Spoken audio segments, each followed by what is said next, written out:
In the suffocating marble halls of imperial Rome, where shadows danced between columns like whispers of forgotten gods, there once walked a man whose very footsteps seemed to crack the foundations of sanity itself. His name was Gaius Julius Caesar Augustus Germanicus, though history would remember him by a childhood nickname that would become synonymous with madness and depravity. Caligula, they called him, Little Boot, a term of endearment that would transform into a curse upon the lips of those who survived his reign. This is the tale of an emperor who loved a horse more than his own people, who elevated a beast to the highest offices of state, while the blood of innocents stained his hands like wine spilled upon white silk. The year was 37 AD, when the young prince ascended to the purple throne of Caesar, his coronation greeted by the jubilant cries of Romans who believed they had been delivered from the grim tyranny of Tiberius into the golden dawn of a new age. How wrong they were, these celebrating masses who danced in the streets while their new emperor smiled down upon them, with eyes that already held the cold gleam of madness lurking in their depths. At 24, Caligula possessed the classical beauty of a marble Apollo, his features carved with the perfection that poets attributed to the gods themselves. Yet beneath that flawless exterior, something dark and twisted had already begun to take root. In those first precious months of his reign, before the illness that would shatter his mind like glass beneath a hammer, Caligula seemed to embody everything the Roman people had hoped for in their new ruler. He pardoned political prisoners with magnanimous gestures, distributed generous bonuses to the Praetorian Guard, and staged magnificent games that filled the Colosseum with a roar of approval from 50,000 throats. The contrast with his predecessor was so stark that many whispered of divine intervention, as if the gods themselves had grown weary of Tiberius's paranoid cruelty and had sent them this golden youth as their salvation. Yet even in those halcyon days, there were signs that observant courtiers noted with growing unease. Caligula's laughter rang a little too loud in the marble halls, his eyes lingered too long on faces that displeased him, and his hand rested too frequently upon the hilt of his dagger. When receiving reports from his spies, he had been raised in an atmosphere of constant fear, watching as Tiberius systematically destroyed his family through accusations of treason and sentences of death or exile. Such a childhood leaves scars upon the soul that never fully heal, and in Caligula's case, these wounds would soon fester into something far more dangerous.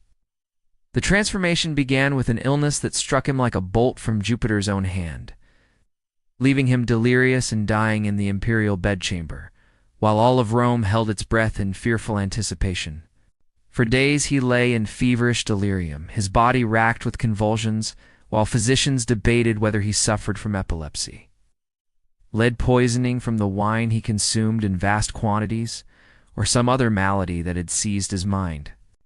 The people gathered in temples to pray for their young emperor's recovery, offering sacrifices to every god they could name, believing that their prayers had been answered when he finally opened his eyes and spoke once more. But the man who emerged from that sickbed was not the same golden youth who had fallen ill. Something essential had been burned away in the fever of his delirium, leaving behind a hollow shell that wore Caligula's face, but housed the twisted spirit of a demon. His first act upon recovery was to summon his heir, a young man named Marcus Lepidus, who had married Caligula's beloved sister Drusilla, and embrace him with tears streaming down his face. Those tears, however, were not of joy, but of madness. For within hours Caligula had decided that Lepidus posed a threat to his power and had ordered his execution. The killing of his heir was merely the first drop of blood to stain the marble floors of the imperial palace. It would be followed by rivers more.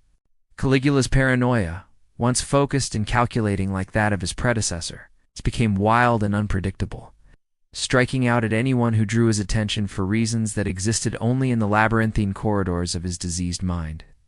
Senators who had served Rome faithfully for decades found themselves dragged from their homes on charges of treason, their only crime being that they had coughed during one of the emperor's speeches or failed to applaud with sufficient enthusiasm.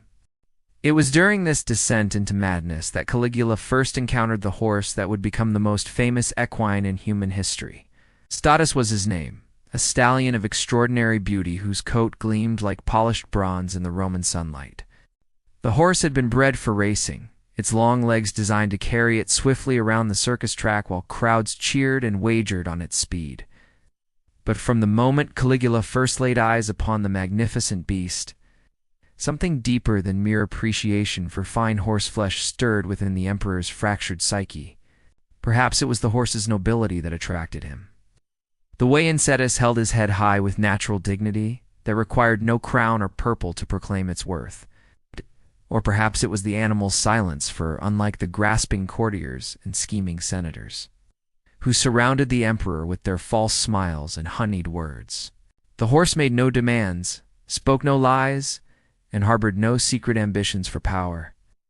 Whatever the reason, Caligula began to spend hours in the stables, speaking to Incitatus in whispered conversations that grew more elaborate with each passing day.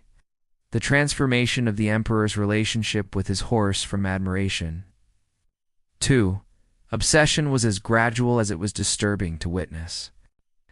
At first, Caligula merely insisted that Incitatus be housed in the finest accommodations the imperial stables could provide, with a marble stall lined with silk cushions and a golden manger from which to eat. Then came the demand that the horse be fed only the finest oats mixed with gold flakes, as if the precious metal could somehow transfer its incorruptible nature to the creature that consumed it. The stable slaves, terrified of their emperor's increasingly erratic behavior, complied with every request, no matter how bizarre or expensive. As months passed and Caligula's madness deepened like wine aging in amphora, buried deep beneath the earth, his treatment of Incitatus grew ever more elaborate and disturbing.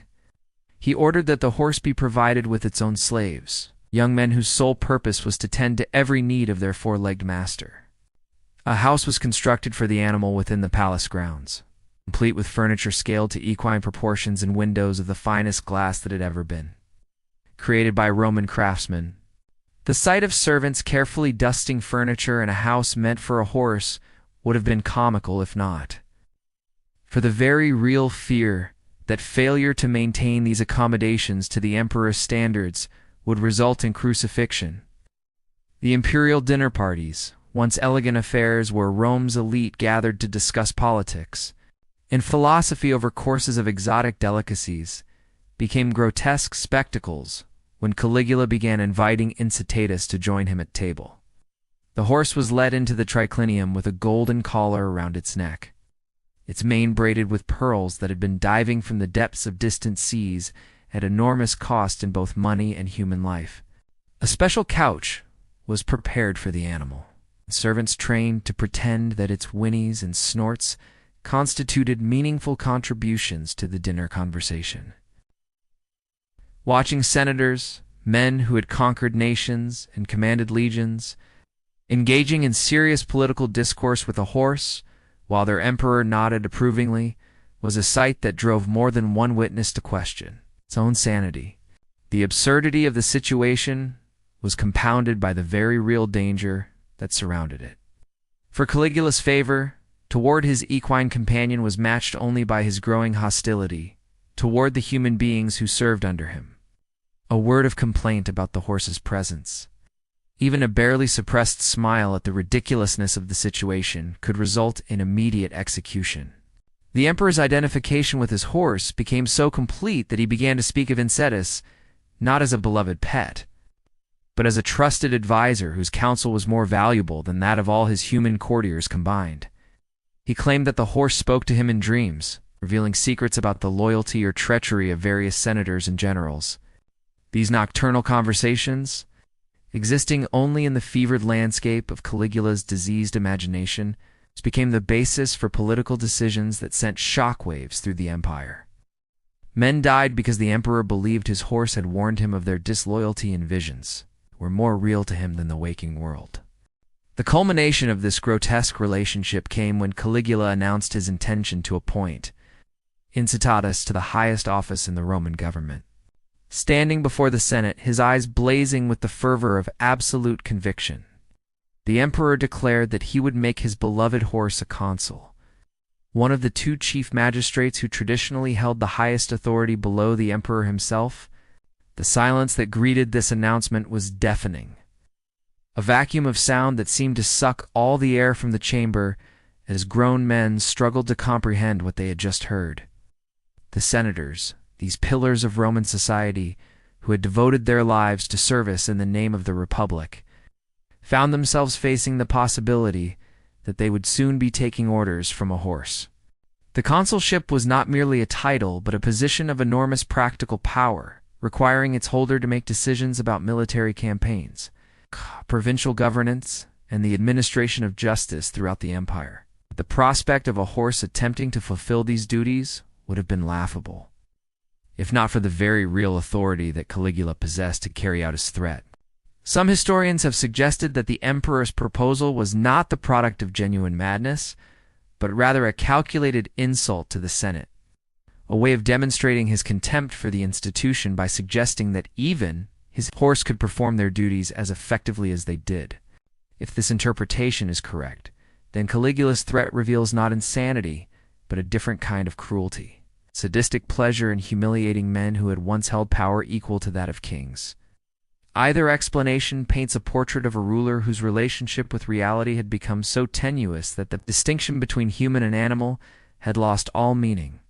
The reaction of the Senate to Caligula's announcement was a masterpiece of political terror, disguised as respectful acquiescence. None dared to voice the obvious objections to elevating a horse to the consulship, for they had all witnessed what happened to those who questioned their emperor's judgment. Instead, they responded with the hollow praise and forced enthusiasm that had become the currency of survival in Caligula's Rome. They spoke of Incitatus's noble bearing, its obvious intelligence, and its deep loyalty to the empire, all while their eyes held the glazed look of men who had been forced to participate in their own intellectual destruction. The practical arrangements for an equine consul began immediately, with scribes tasked to develop new protocols for how a horse might conduct the business of government. Would Incitatus stamp documents with its hoof? Would its whinnies be interpreted as votes of approval or disapproval? These questions, absurd as they seem to modern minds, were treated with deadly seriousness by officials, who knew that their lives depended on finding workable solutions to impossible problems. The machinery of the Roman state, that marvel of administrative efficiency that had conquered the known world, ground forward in its attempts to accommodate the political participation of a barnyard animal. Yet even as plans moved forward for Incitatus's consulship, the wheels of conspiracy were already turning in the darker corners of the palace. The Praetorian Guard, those elite soldiers sworn to protect the emperor's life, had watched with growing horror as their commander descended ever deeper into madness. They had stood by in disciplined silence as he ordered the deaths of innocent citizens, as he claimed divine status for himself, and as he squandered the treasury on increasingly elaborate fantasies. But the prospect of taking orders from a horse proved to be the final straw that broke their loyalty. The assassination of Caligula came swiftly and brutally, as was fitting for a man who had shown no mercy to others. On a cold January morning in 41 AD, less than 4 years after he had assumed the purple with such hope and promise, a group of conspirators cornered him in an underground passage beneath the palace. The emperor, who had believed himself a god, died like any mortal man, his blood flowing across marble floors that had witnessed too much death during his brief and terrible reign. His final words, according to witnesses, were not prayers to the deities he claimed to embody, but screams of very human terror.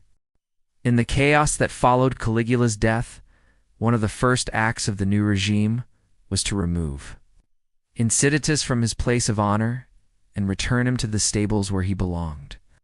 The horse, innocent of any crime save that of being loved by a madman, lived out his remaining years in comfortable obscurity, never again called upon to participate in the affairs of state. He was simply an animal living according to his nature, unaware that he had become the focal point for one.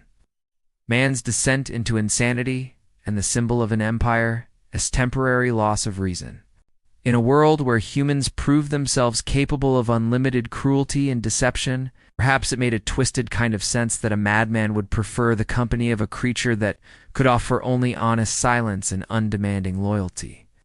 The furniture in his palace house was sold at auction, The golden manger melted down and turned into coins, and the silk cushions burned to erase all trace of the emperor's obsession.